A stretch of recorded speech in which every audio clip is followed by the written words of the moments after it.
Doctor ortho Ayurvedic oil and capsule. अब दर्द भी घुटने टेकेगा। पूर्व प्रधानमंत्री अटल बिहारी वाजपेयी की जयंती, सीएम योगी ने वाजपेयी की प्रतिमा पर की पुष्पांजलि। कहा, अटल जी ने विकास के विजन के साथ देश को आगे बढ़ाया। सीएम योगी का विपक्ष पर वार, पूर्व की सरकार में यूपी में चल रहा था गुंजई, अब यूपी में हो रहा चारों तरफ विकास। मुरादाबाद में कांग्रेस प्रदेश महासचिव चढ़ा पुलिस के हत्थे, जमीन के विवाद को लेकर फायरिंग करने लगा था आरोप। फायरिंग की वीडियो सोशल मीडिया पर वायरल। महोबा में 10,000 रिश्वत लेते राजस्व अमीन गिरफ्तार, एंटी करप्शन टीम ने रिश्वत लेते अमीन को दबोचा, पुजारी से मांगा था 15,000 रुपए। अलीगढ़ के एएमयू कैंपस में शिक्षक की हत्या, बाइक सवारों ने हाईस्कूल के शिक्षक को मारी गोली, पुलिस खंगाल रही सीसीटीवी, कटघरे में एएमयू प्रशासन।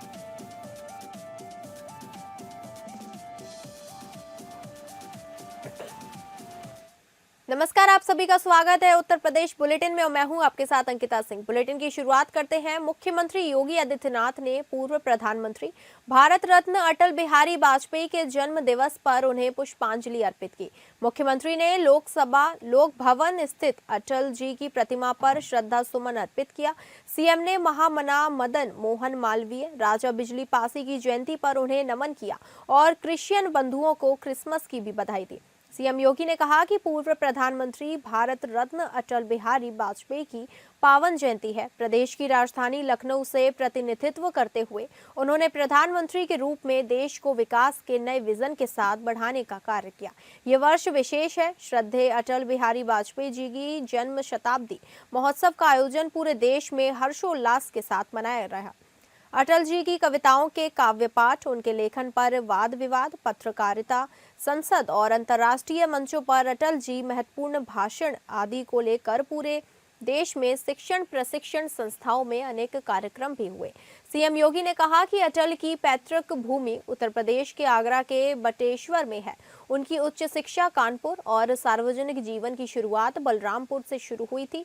संसद में उन्होंने सार्वजनिक समय तक उत्तर प्रदेश का प्रतिनिधित्व किया। अटल बिहारी वाजपेयी का विराट व्यक्तित्व और कृतित्व देशवासियों को प्रेरणा प्रदान करता है।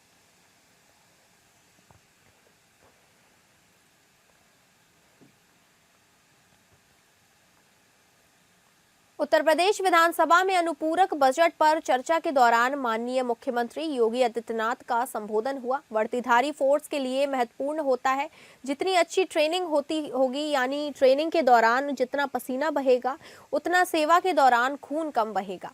आपने ट्रेनिंग के पीरियड को कम कर दिया था, 9 महीने से घटाकर 6 महीने कर दिया था। भर्ती की प्रक्रिया को पारदर्शी बनाने के लिए काम कर रहे हैं। शिक्षा आयोग में भी उत्तर प्रदेश के रिटायर्ड डीजीपी को इसलिए बैठाया है ताकि शिक्षा माफिया की कमर तोड़ी जा सके। आज रूल ऑफ लॉ यूपी के अंदर है, कोई सांप्रदायिक दंगा नहीं है।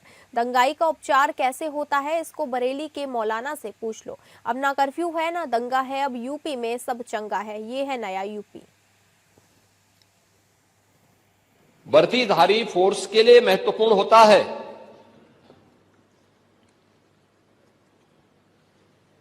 कि जितनी अच्छी ट्रेनिंग होगी, यानी ट्रेनिंग के दौरान जितना पसीना बहेगा उतना ही सेवा के दौरान खून नहीं बहेगा। ये किसी भी यूनिफॉर्मधारी फोर्स के लिए महत्वपूर्ण होता है। इसमें ट्रेनिंग में आपने ट्रेनिंग की पीरियड को कम कर दिया था, 6 साल से लेकर के, यानी 9 महीने से घटा करके 6 महीने कर दिया था। और भर्ती के लिए योग्य नौजवान को प्राथमिकता नहीं देते थे। और शिवपाल जी तो उसके मास्टर हैं, इनकी तो पीएचडी ही इसमें है। पूरी भर्ती की प्रक्रिया को तार तार हर व्यक्ति बेहाल था। आज उत्तर प्रदेश का नौजवान नौकरी प्राप्त कर रहा है।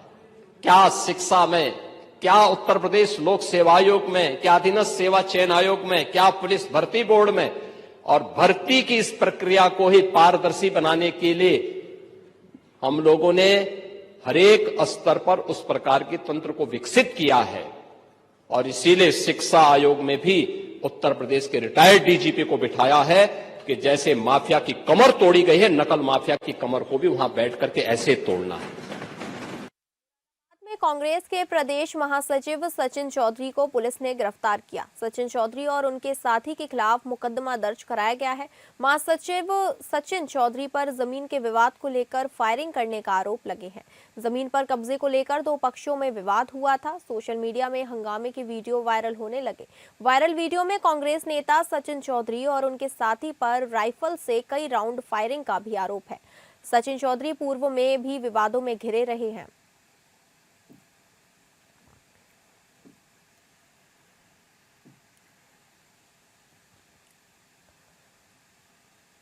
फर्जी बैनामा और धोखाधड़ी मामले में जिला अदालत प्रयागराज ने आरोपी उमेश केशर वासनी की जमानत अर्जी खारिज कर दी है। अधिवक्ता कुश पांडे ने जमानत अर्जी का विरोध किया। अपर जिला न्यायाधीश रविकांत ने यह आदेश दिया। शिकायतकर्ता अमृत लाल ने 7 जुलाई 2025 को शकरगढ़ थाने में प्रथम सूचना रिपोर्ट दर्ज कराई थी कि उनकी काश्तकारी जमीन का फर्जी तरीके से बैनामा करा लिया गया है। अधिवक्ता कुश पांडे ने अदालत में विक्रय पत्र दिखाया कि 11 अप्रैल 2022 को झालखंडी नाम के व्यक्ति का विक्रय पत्र दिखाया जिनकी मृत्यु हो चुकी है। बाद में उमेश केसरवानी ने फर्जी कागजात के आधार पर बैनामा कराया। जिला अदालत ने दलील सुनने के बाद जमानत अर्जी खारिज कर दी है।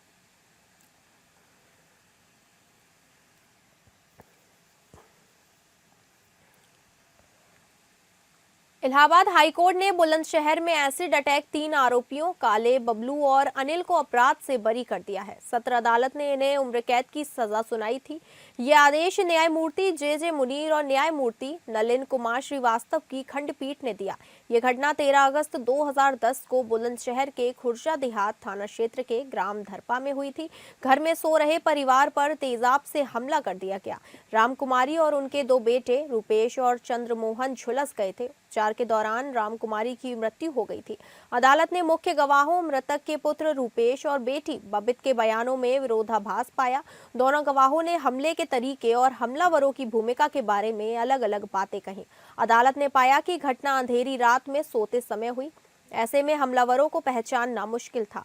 कोर्ट ने कहा कि अभियोजन के लिए पूरी तरह संदिग्ध से परे अपराध साबित करना जरूरी है। साक्ष्यों की कमी और बयानों में विरोधाभासों को देखते हुए आरोपियों को संदेह का लाभ देते हुए बरी कर दिया गया।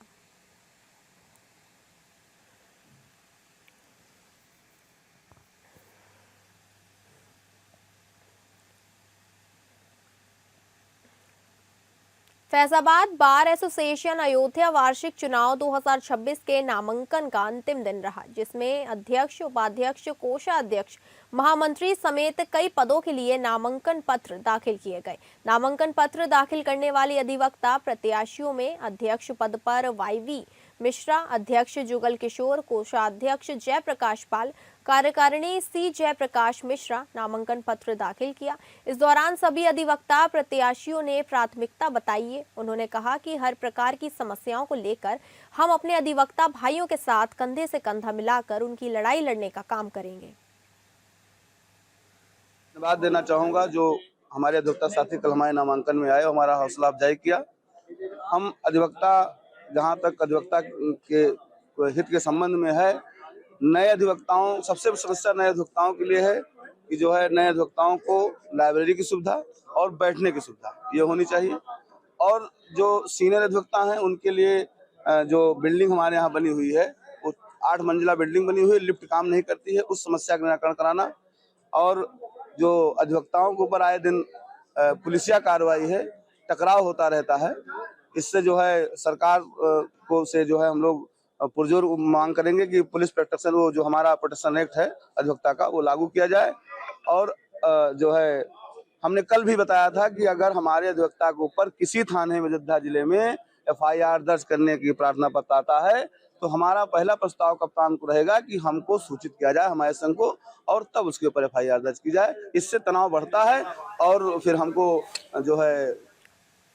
महोबा में योगी सरकार की भ्रष्टाचार के खिलाफ जीरो टॉलरेंस नीति का असर एक बार फिर देखने को मिला है। लंबे समय के बाद एंटी करप्शन टीम ने किसान दुर्घटना बीमा के तहत शासन से मिलने वाली राहत राशि के लिए रिपोर्ट लगाने के नाम पर राजस्व अमीन द्वारा 10,000 रुपए की डिमांड की गई, जिसके बाद पीड़ित की शिकायत पर सक्रिय हुई एंटी करप्शन की टीम ने रिपोर्ट लगाने के नाम पर 10,000 रुपए की रिश्वत लेते अमीन संघ के अध्यक्ष कृष्ण कुमार साहू को 10,000 रुपए की रिश्वत लेते रंगे हाथ गिरफ्तार किया।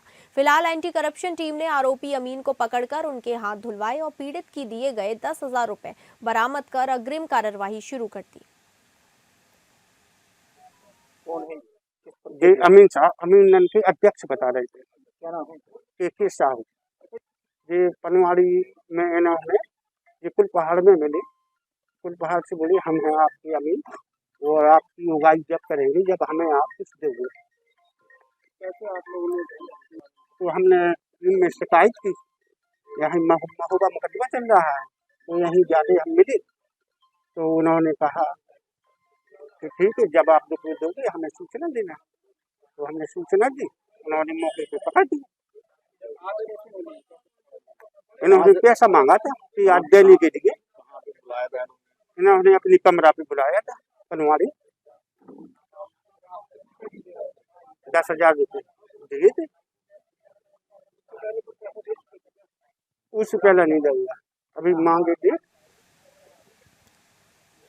हमीरपुर जिले में जोरदार प्रदर्शन किया गया, जिसमें बांग्लादेश में हिंदुओं पर हो रहे कथित अत्याचारों को लेकर हमीरपुर में विश्व हिंदू परिषद के कार्यकर्ता सड़कों पर उतर आए। कार्यकर्ताओं ने बांग्लादेश के प्रधानमंत्री का पुतला फूंका और सरकार के खिलाफ जमकर नारेबाजी की। विश्व हिंदू परिषद के कार्यकर्ताओं ने बांग्लादेश सरकार के खिलाफ रैली निकालकर विरोध प्रदर्शन किया। कार्यकर्ताओं का कहना है कि बांग्लादेश में हिंदू युवक दीपू को जिंदा जलाकर निर्मम हत्या किए जाने की घटना से हिंदू समाज में भारी आक्रोश है। प्रदर्शन कर रहे लोगों ने आरोप लगाया कि बांग्लादेश में आए दिन हिंदुओं की हत्याएं हो रही हैं, जिससे न केवल वहां रह रहे हिंदुओं में भय का माहौल है, बल्कि भारत में भी लोगों में गुस्सा बढ़ता जा रहा है। कार्यकर्ताओं ने केंद्र सरकार से मांग की कि बांग्लादेश में रह रहे हिंदुओं को सुरक्षित भारत वापस लाया जाए। सरकार का यूनिवर्सिटी का पुतला पूरा, क्योंकि विदेशी बांग्लादेशियों के द्वारा हमारे नेशन चर्चा जो दीपू राशि की गई, उस पर बहुत बड़ा आक्रोश है पूरे देश में। उस आक्रोश को जाहिर करने के लिए हमने तो यहाँ पर गोष्ठी की है, उसका विरोध प्रदर्शन किया। किस तरीके से आक्रोश जताया है और क्या मांग रहे हैं? उनके द्वारा जो पुस्तक किए जा रहे हैं, हमारे अल्पसंख्यक हिंदुओं को जो साथ नेशन चर्चाएँ हो रही हैं, लगातार हो रही हैं, आज से पहली घटना नहीं है, 2 वर्षों से लगातार हो रही है, उसका विरोध जताया गया है और उसको चेतावनी दी गई है। यदि हमारे हिंदुओं को इस तरह से बताया जाएगा, भारत सरकार को भी हमने कहा है कि दबाव बना करके हस्तक्षेप करें हिंदुओं की रक्षा के लिए। क्या नाम है आपका? रामदत्त पांडे, जिलाध्यक्ष। ग्रेटर नोएडा बांग्लादेश के खिलाफ लोग सड़कों पर उतरे। लोगों ने बांग्लादेश सरकार के खिलाफ जमकर नारेबाजी की। हिंदू समाज में बांग्लादेश में हिंदू युवक की हुई हत्या के बाद विरोध कर रहे हैं। विश्व हिंदू परिषद बजरंग दल ने प्रदर्शन किया। सैकड़ों की संख्या में लोग प्रदर्शन में शामिल हुए। बांग्लादेश के पीएम यूनुस मोहम्मद का प्रदर्शनकारियों ने पुतला फूंका और प्रदर्शनकारियों ने मांग की कि सरकार को बांग्लादेश के खिलाफ ठोस कार्रवाई करनी चाहिए। प्रदर्शनकारी बांग्लादेश में हिंदुओं की सुरक्षा की मांग कर रहे हैं। हिंदुओं के साथ वहां पर अन्याय हो रहा है, कार्रवाई नहीं की गई तो पूरे भारत के लोग विरोध प्रदर्शन करेंगे। बांग्लादेश अगर नहीं सुधरा तो दिल्ली दूतावास पहुंचकर बांग्लादेशी दूतावास को बंद करेंगे। आक्रोशित इसलिए है कि हिंदुत्व का अपमान हुआ है, मानवता का, शर्मसार हुई है मानवता बांग्लादेश की धरती पर, पापियों की धरती पर। और आज ये सब लोग इकट्ठे हैं और हमें बहुत प्रसन्नता होती कि इनमें कुछ मुसलमान भी होते। वो मुसलमान जो ये कहते हैं कि हम मानवता को मानते हैं, हम किसी धर्म के पीछे नहीं चलते। पूरी दुनिया का सबसे घृणित कार्य हुआ है।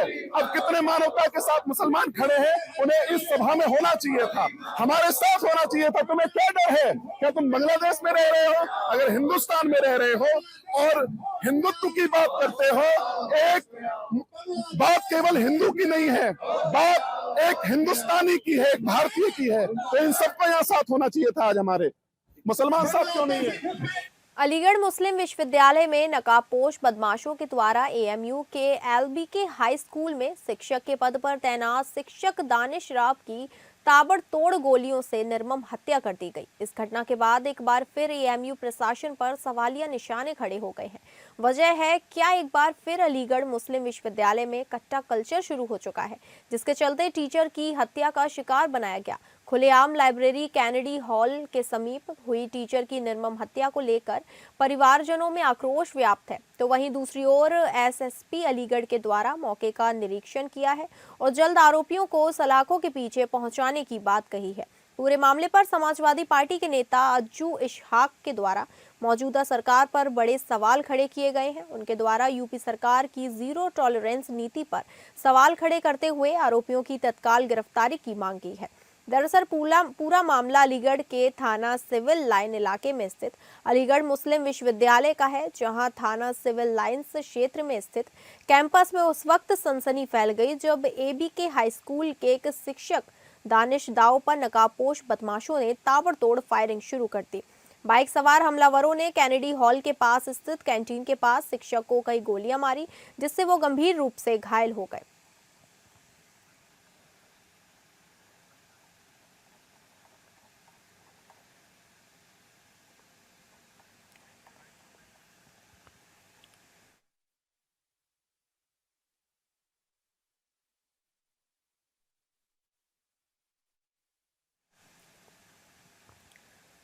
अमेठी में धारदार हथियार से हमला कर दी गई युवक की हत्या कर दी गई। घटना के बाद परिजनों में भारी आक्रोश है। परिजनों ने हत्यारों की तत्काल गिरफ्तारी और विवादित जमीन की कार्यवाही की मांग की। पोस्टमार्टम के बाद शव रखकर परिजनों ने घर के सामने कई घंटों से सड़क जाम किया। सूचना पर मुसाफिर खाना सीओ, नायब तहसीलदार और कोतवाल मौके पर पहुंचकर परिजनों को समझाने में जुटे। तहसीलदार राहुल सिंह ने पहुंचकर विवादित जमीन को देखा और परिजनों को दिया उचित कार्यवाही का आश्वासन। हत्या के कारणों में विलिप्त आवासीय पट्टा, शस्त्र लाइसेंस, जमीनी विवाद की जांच कर उचित कार्यवाही होगी। आधिकारिक आश्वासन के बाद शव को रोड से हटाकर अंतिम संस्कार के लिए परिजन माने।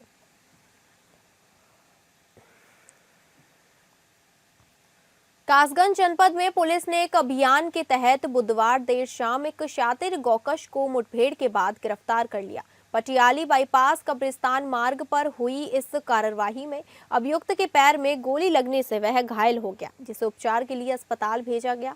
पुलिस अधीक्षक अंकिता शर्मा के निर्देश पर अपर पुलिस अधीक्षक सुशील कुमार के पर्यवेक्षण में क्षेत्राधिकारी पटियाली संदीप वर्मा के नेतृत्व में पटियाली बाईपास पर चेकिंग की जा रही थी। इसी दौरान गंज गुड्डरावारा की ओर से आ रहे एक बाइक सवार को रोकने का इशारा किया गया।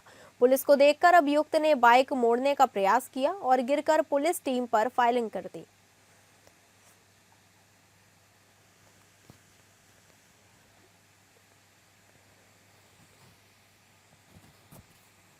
जहां यूपी में संदिग्ध परिस्थितियों में एक युवक की मौत के बाद इलाके में हड़कंप मच गया। परिजनों ने इस मौत को हत्या बताते हुए जमकर हंगामा किया और थाने का घेराव कर हाईवे NH 28 को जाम कर दिया गया।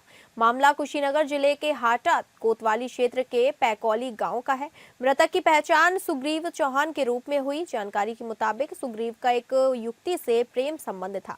बताया जा रहा है कि सुग्रीव अपनी प्रेमिका के घर पहुंचा था, जहां वो खून से लथपथ हालत में मिला। हालात संदिग्ध होने के चलते परिजनों ने युवक की हत्या का आरोप लगाया है। मौत की खबर मिलते ही परिजन आक्रोशित हो गए। उन्होंने हाटा कोतवाली का घेराव किया और थाने के पास से गुजर रहे नेशनल हाईवे 28 को जाम कर दिया, जिससे कुछ देर तक यातायात पूरी तरह बाधित रहा। मौके पर पहुंची पुलिस ने हालात को संभाला और शव को कब्जे में लेकर पोस्टमार्टम के लिए भेज दिया। पुलिस ने मामले में एक युवती समेत 2 अन्य लोगों को हिरासत में लिया और पूछताछ कर रही है।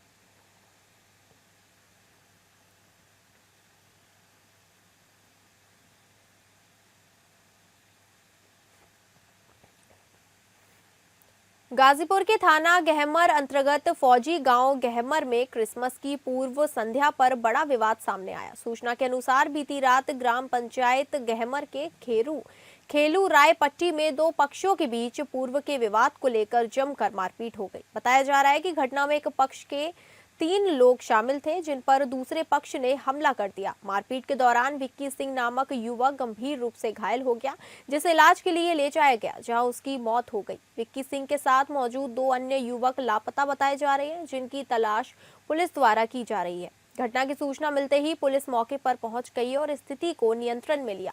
फिलहाल गांव में तनाव का माहौल बना हुआ है और एहतियातन मौके पर भारी संख्या में पुलिस बल तैनात कर दिया गया। पुलिस की कई टीमें हमलावरों की तलाश में दबिश दे रही हैं। पुलिस का कहना है कि घटना की सत्यता की गहन जांच की जा रही है और इस मामले में अभियोग पंजीकृत कर अग्रिम विधिक कार्रवाई की जाएगी।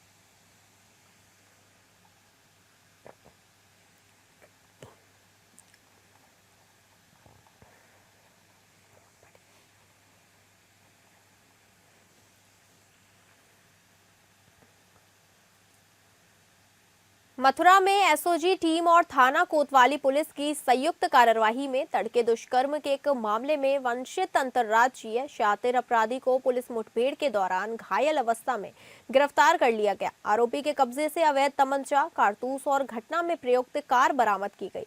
पुलिस के अनुसार चेकिंग के दौरान मुखबिर से सूचना मिली कि थाना कोतवाली में बीएनएस के वंचित आरोपी ओम प्रकाश के डिग्री कॉलेज के पास किसी का इंतजार कर रहा है। सूचना पर तत्काल एसओजी और कोतवाली पुलिस ने संयुक्त घेराबंदी की। गिरफ्तारी के प्रयास के दौरान आरोपी ने पुलिस पर फायरिंग की, जिसके जवाब में हुई मुठभेड़ में वह घायल हो गया। कोतवाली क्षेत्र और एसओजी की संयुक्त टीम अभियुक्त की तलाश में जुट गई। मुखबिर खास द्वारा सूचना दी गई कि अभियुक्त केआर डिग्री गर्ल्स कॉलेज के पास गाड़ी में अपने साथी का इंतज़ार कर रहा है। उसके पास एक असला और कारतूस भी है।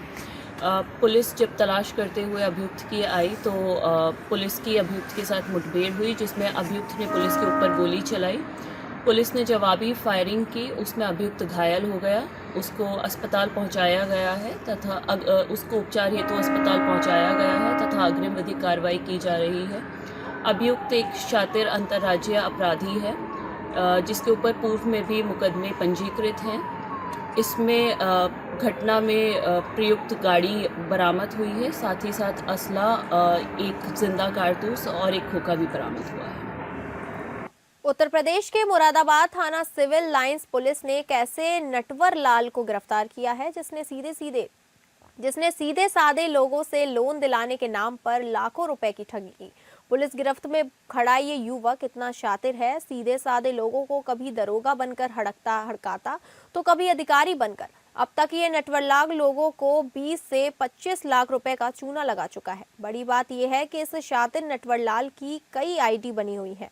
आधार कार्ड नागफनी थाना क्षेत्र का बना हुआ है, जबकि दूसरा आधार कार्ड गले शहीद थाना क्षेत्र का है। जबकि ये शातिर इशरत अली मूल निवासी डिलारी थाना क्षेत्र के अदलपुर गांव का है।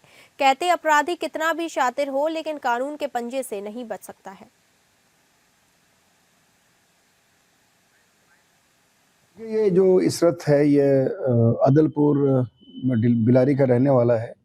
वर्तमान में जिगर कॉलोनी में रहता है और इसने कई लोगों के साथ बैंक लोन दिलाने के नाम पर धोखाधड़ी किया और बहुत सारे फर्जी दस्तावेज तैयार किए और बहुत लोगों से पैसे वसूले हैं।